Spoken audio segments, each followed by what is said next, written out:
Ladies and gentlemen, the President of the United States. Good evening, my fellow Americans. We now stand 10 years past the midpoint of a century that has witnessed 4 major wars among great nations.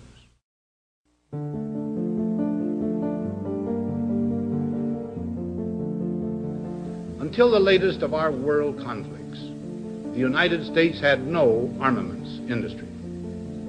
American makers of plowshares could, with time and as required, make swords as well.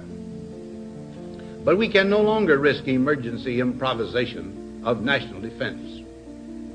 We have been compelled to create a permanent armaments industry of vast proportions. Added to this, 3.5 million men and women are directly engaged in the defense establishment. Now, this conjunction of an immense military establishment and a large arms industry is new in the American experience.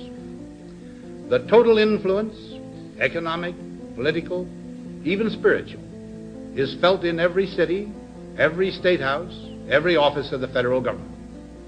We recognize the imperative need for this development, yet we must not fail to comprehend its grave implications.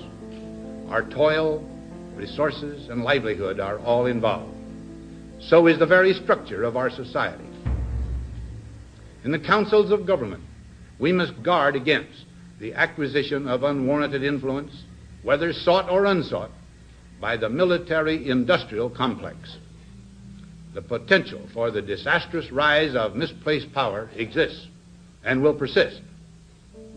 We must never let the weight of this combination endanger our liberties or democratic processes. We should take nothing for granted. Only an alert and knowledgeable citizenry can compel the proper meshing of the huge industrial and military machinery of defense with our peaceful methods and goals, so that security and liberty may prosper together.